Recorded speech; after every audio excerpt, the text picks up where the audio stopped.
ரமேஷ்க்கு வந்த 3 AM call, மீனாவோட mirror incident, இதெல்லாம் கோ incidents இல்லை. பிகாஸ் இப்போ நடக்க போகிற இன்சிடென்ட் இவங்க 2 பேர் கேஸோட டைரெக்டாக கனெக்ட் ஆகுது. அருண், அவன் அவங்க ஃப்ரெண்ட் குரூப்பில் ஒருத்தன். ஒரு நாள் லேட் நைட்டில் அருண் லாஸ்ட் பஸ்ஸில் ஏறி வீட்டுக்கு போகிறான். பஸ் ஆல்மோஸ்ட் எம்டியாக இருக்குது. டிரைவர் கண்டக்டர் தவிர வேறு யாரும் இல்லை. அருண் விண்டோ பக்கத்தில் உட்காந்தான். வெளியே ஃபுல்லாக இருட்டாக இருந்தது.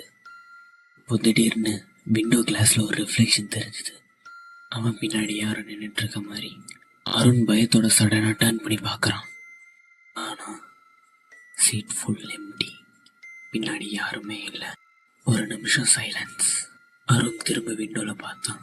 அந்த ரிஃப்ளெக்ஷன் இப்போ இன்னும் க்ளோஸராக இருந்த மாதிரி இருந்தது. ஃபேஸ் தெரியல. அந்த ரிஃப்ளெக்ஷன் அவன் மேலே சாயிற மாதிரி அவனுக்கு ஃபீல் ஆச்சு. அந்த மிரர் கொஞ்சம் கொஞ்சமாக கிராக் ஆச்சு. அர்ஜுன் அப்படியே ஃப்ரீஸ் ஆயிட்டான். கிளாஸ் ஃபுல்லாக உடஞ்சிடுச்சு. டிரைவர் சடனாக பிரேக் போட்டார்.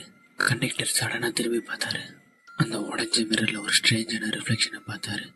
அதுக்கு பக்கத்தில் அருணோட பேக்கும் இருந்தது. போலீஸ்க்கு இன்னொரு ஷாக்கிங் டீட்டெயில். தொடர்ச்சியாக காணாமல் போனவங்க எல்லாருமே ஃப்ரெண்ட்ஸ். இந்த மிஸ்ட்ரி இன்னும் முடியலை.